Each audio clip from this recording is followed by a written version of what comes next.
औज़ुबिल्लाहिमिनश्शैतानिर्रजीम बिस्मिल्लाहिर्रहमानिर्रहीम। प्यारे बच्चों, अस्सलाम वालेकुम वरहमतुल्लाहि वबरकातुह। आज हम एक्सरसाइज 5.3 का क्वेश्चन नंबर 2 करते हैं। तो कल हमने क्वेश्चन नंबर 1 किया था, मैच द फॉलोइंग। और आज हमने देखना है कि यहाँ पे नीचे जो एंगल्स दिए गए हैं, इसमें से जो यहाँ पे एंगल्स बने हैं, इनमें से कौन सा एंगल राइट है, स्ट्रेट, एक्यूट, ऑब्ट्यूस और रिफ्लेक्स। सबसे पहले मैं आपको बताऊं कि एक बार फिर से हम, चूँकि इससे पहले इसकी बात कर चुके हैं, कि राइट एंगल वो एंगल होता है जिसका जो एंगल होता है वो 90 डिग्री के बराबर होता है। स्ट्रेट का क्या मेजर होता है, 180 डिग्री। एक्यूट होता है लेस देन 90 डिग्री। इसी तरह से ऑब्ट्यूस कितना होता है, 90 डिग्री से ज़्यादा, है ना, ग्रेटर देन 90।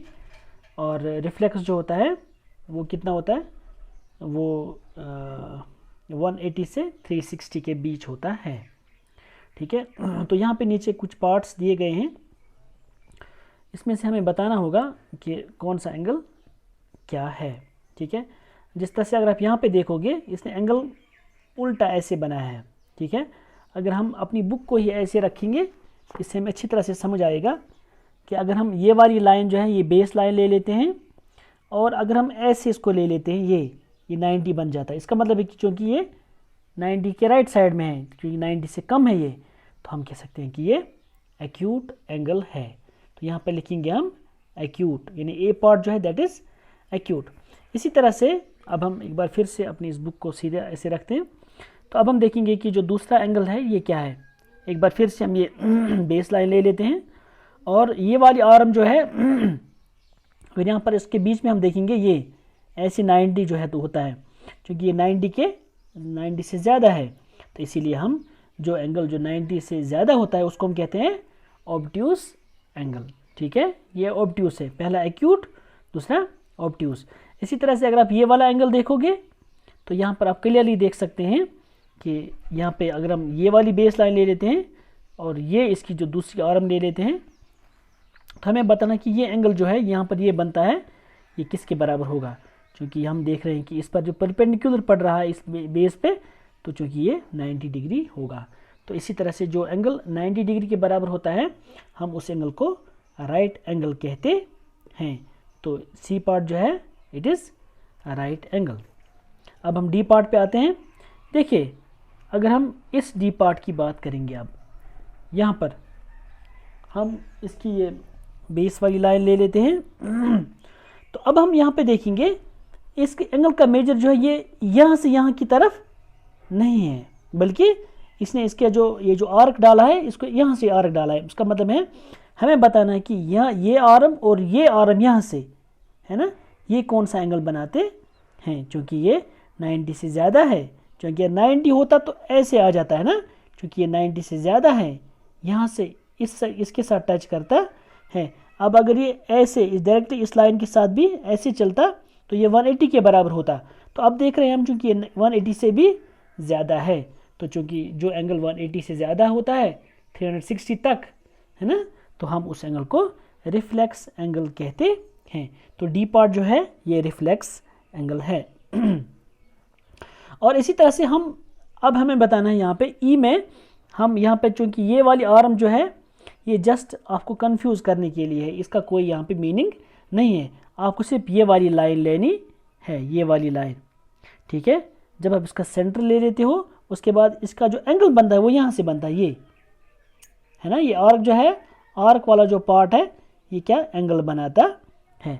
क्योंकि ये स्ट्रेट लाइन है, तो यहाँ पर ये डायरेक्टली जो एंगल बनाता है ये किसके बराबर होगा, स्ट्रेट एंगल किसके बराबर होता है, 180 डिग्री के बराबर होता है। यानी कि ये ई पार्ट जो है ये स्ट्रेट एंगल है। ठीक है। और इसी तरह से अगर आप ये वाला एंगल देखोगे, अब क्योंकि यहाँ पे हमें दो एंगल्स बताने हैं, अगर आप इसको ऐसे रखोगे बुक को, तो यहाँ पे देखोगे आप ये वाली बेस लाइन 90 से कम है, ये एक्यूट है। इसी तरह से अगर आप ये वाली लाइन लोगे, आप इस वाले एंगल की बात करेंगे, ये लाइन लोगे आप और ये ऐसे देखोगे, तो यहाँ पर जो एंगल बनता है ये भी 90 से कम है। यानी कि ये दोनों एंगल्स एक्यूट एंगल्स हैं। ठीक है। तो इस तरह से हो गया ये क्वेश्चन, यानी कि जो पहला जो है ए पार्ट ये एक्यूट एंगल है, ये ऑब्ट्यूस एंगल है, ये राइट एंगल है, ये रिफ्लेक्स एंगल है, ये स्ट्रेट एंगल है और ये है एक्यूट एंगल।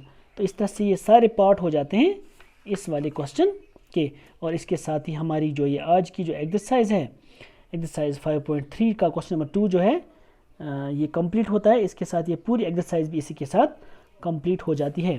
और इसके बाद यहाँ पे इस चैप्टर में यानी कि अंडरस्टैंडिंग एलिमेंट्री शेप्स जो है, इसमें हमारा जो नेक्स्ट है दैट इज़ एक्सरसाइज 5.4, क्योंकि हमें इसमें प्रोटेक्टर की ज़रूरत पड़ेगी कल। ठीक है, आप घर में अपने एक प्रोटेक्टर साथ रखिएगा। प्रोटेक्टर ऐसा होता है ना।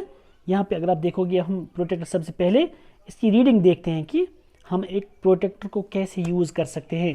फ़िलहाल मैं आपको ऐसे ही दिखाता हूँ, इंशाल्लाह हम कल इसको अच्छी तरह से देखेंगे। मैं यहाँ पे एक प्रोटेक्टर साथ लाऊंगा। ठीक है, देखिए जो ये प्रोटेक्टर होता है, इसकी जो ये वाली लाइन होती है यहाँ पर, अगर आप यहाँ पे इसको देख पा रहे हो, ये वाली जो लाइन है, और यहाँ से जब हमें किसी एंगल का देखना होगा कि इसका मेजर क्या है, हम जो यहाँ पे एम जो है ये वाला, इसको ले लेते हैं, और जो लाइन होती है वो हम ये वाला जो राइट पार्ट जो होता है, अगर हमें सपोज ये वाला ऐसा एंगल मेजर करना होगा, ये एम जो है ये कहाँ, ये इसके ऊपर आना चाहिए। और उसके बाद ये वाली आर्म हमें खुद बताएगी कि ये किस किस सीध में आएगी। हम ऐसे देखते हैं क्योंकि यहाँ से बहुत सारे एंगल्स बनते हैं। ठीक है, यानी अगर हम कोई किसी एंगल की जो आर्म जो हो, सपोज ये वाली आर्म जो है, इसको हम इसके नीचे रखें।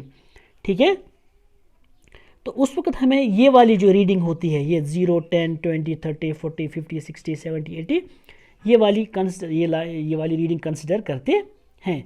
और इसी तरह से कभी कभार कोई ऐसा एंगल होता है, सपोज ये वाला एंगल, अगर हम इस एंगल की बात करते हैं, ये वाले एंगल है ना, तो अगर हम देख रहे हैं कि अगर इसका एंगल, सॉरी कोई ऐसा एंगल मैं आपको बताऊं, वैसे इसने यहाँ पे नहीं बताया अभी, तो कोई ऐसा एंगल अगर हम दिखाएंगे, मैं यहाँ पे एक रफ एंगल ड्रॉ करता हूँ,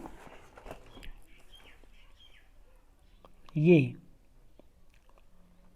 एक लाइन है और इसको हम ऐसे रखता हूँ सपोज, तो उस वक्त हमें ये वाला पोर्शन जो लेफ्ट पोर्शन होता है ना प्रोटेक्टर का, यही हमें यूज़ करना होता है। यानी इस वक्त जो है हमारा एम है वो इसके ऊपर आ जाएगा।